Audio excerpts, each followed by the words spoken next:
11조가 무엇인가? 많은 사람들이 이 11조가 무엇인지도 모르고 교회에다 갖다 그 어마어마한 돈을 갖다 바치는데요. 11조 자체가 제가 매번 얘기하는 거지만 십자가예요.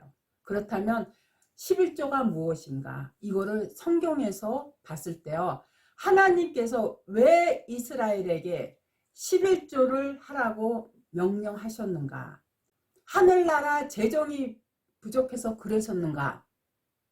이거 정확하게 잘 알고 있어야 돼요. 이거야말로 정말 놓쳐서는 안 될 중요한 것 중에 하나가 바로 11조인데 이 11조의 뜻이 무엇이냐 하면요.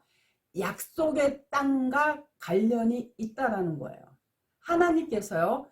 이스라엘 백성에게 11조를 명령하신 것은요. 약속의 땅에 들어가고 난 후의 일이었어요. 그래서 레위기 27장 30절에 보면 땅의 10분의 1, 곧 땅의 곡식이나 나무의 가실이나 그 10분의 1은 여호와의 것이니 여호와께 성물이라. 하나님께서는요. 그 약속의 땅에서 나는 소산과 가축의 10분의 1을 꼭 하나님께 바치도록 했는데요. 그것은요. 하나님께서 어린 양의 피로 말미암아 은혜로 주신 그 약속의 땅에서 생산되는 이 모든 것은 하나님께서 은혜로 주시는 것이라는 것을 고백하게 하는 것이었어요.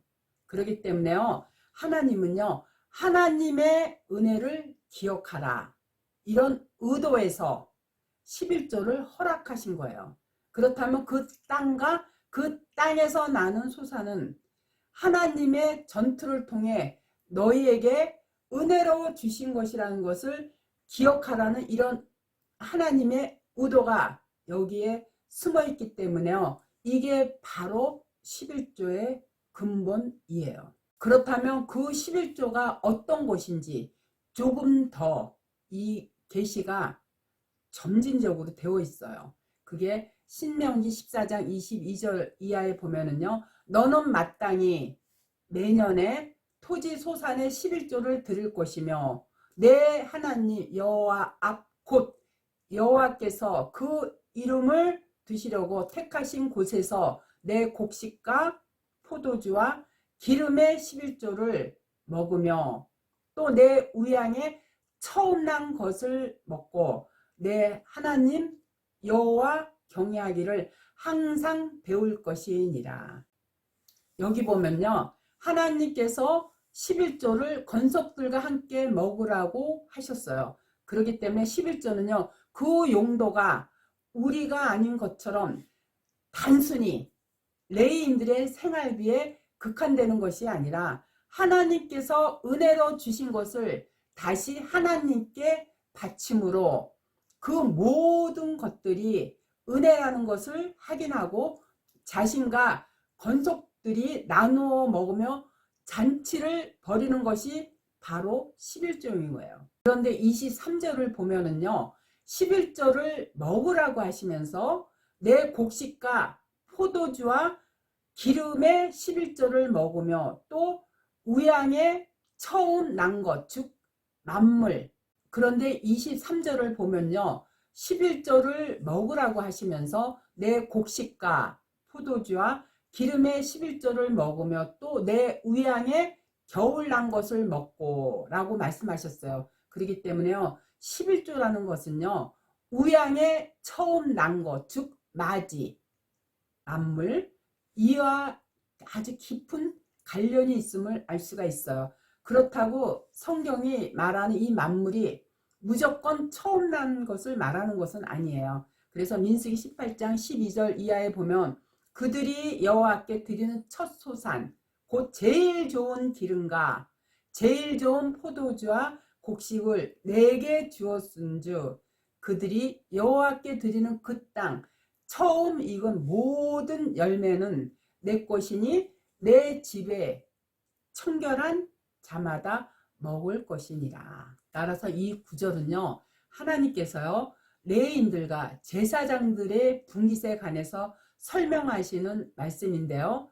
알다시피 이 레위인들은요, 이스라엘 사람들의 11조로 그 분깃을 삼는 사람들이에요. 그런데 하나님께서 그들의 분깃을 촛소산이라고 표현을 하시면서요, 곧 제일 좋은 기름과 제일 좋은 포도주와 곡식이라고 여기에 부연 설명까지 하신 거예요. 그렇기 때문에 이스라엘이 하나님께 바쳤던 것은요, 단순히 제일 처음 익은 곡식과 제일 처음 태어난 짐승이 아니라 가장 좋은 것이라는 의미가 이 안에 담겨 있어요. 거기에는요, 그렇게 가장 좋은 것도 하나님의 은혜로 허락하신 하나님의 것이라면요, 그 뒤에 별로 안 좋은 것들은 말할 것도 없이 모두 하나님의 것이라는 신앙 고백적인 내용이 그 안에 담겨 있어요. 즉 만물은요, 단순히 첫 번째 태어난 것을 의미하는 것이 아니라요, 그 만물 속에 있는 전체를 대표하는 거거든요. 그렇기 때문에요, 11조는요, 하나님께서 하나님의 백성에게 허락하시는 세상 어떤 것과도 비교할 수 없는 가장 좋은 어떤 복을 대표하고 있는 거예요.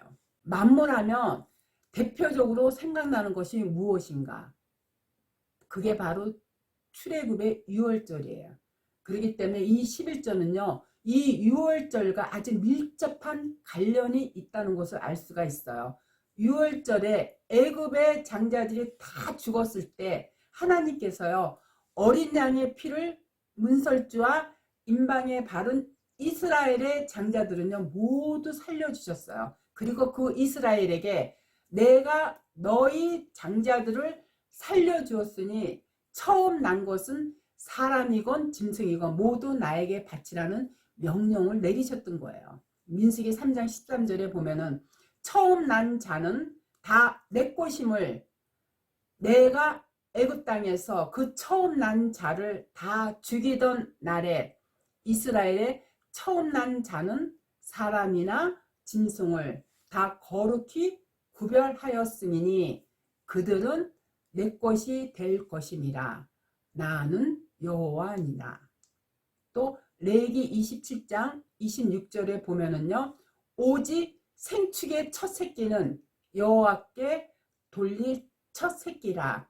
우양을 물론하고 여호와의 것이니 누구든지 그것으로 구별하여 드리지 못할 것이며, 이처럼요 11조에는요 유월절 어린 양에 의해서 살아난 처음 난 것, 다시 말해서 마지들의 대신이란 의미가 들어있어요. 그렇게 하나님께 바쳐질 만물에 대한 명령은요 이미 출애굽기에서부터 주어진 거예요. 그래서 출애굽 13장 11절 이하에 보면은요, 여호와께서 너와 내 조상에게 맹세하신 대로 너를 가나안 사람의 땅에 인도하시고 그 땅을 내게 주시거든 너는 무릇 초태생과 내게 있는 생축의 초태생을 다 구별하여 여호와께 돌리라. 수컷은 여호와의 것이니라.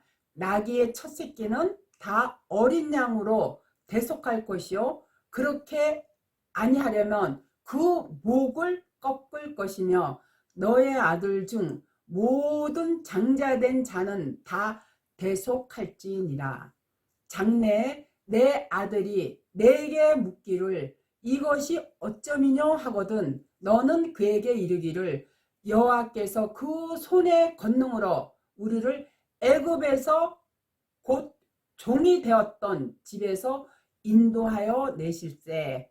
그때 바로가 강팍하여 우리를 보내지 아니하매 여호와께서 애굽 나라 가운데 처음 나온 것을 사람의 장자로부터 생축에 처음 나온 것까지 다 죽이신 고로 초태생의 수컷은 다 여호와께 희생으로 드리고 우리 장자는 다 대속하나니. 이와 같이요 하나님께서는요 나귀는 그냥 안 받으시겠다고 하셨어요.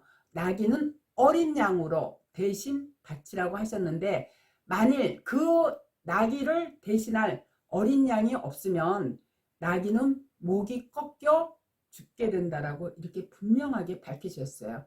자, 그렇다면 이게 무엇을 상징하고 있는가? 우리 죄인들은요, 우리를 대속하신 어린 양이 없었다면 모두 목이 꺾여서 죽을 수밖에 없는 운명이었다는 것을 보여준 거예요. 이렇게 만물은요, 어떤 것을 대표하여 대신하는 이 대속의 효능이 있는데요.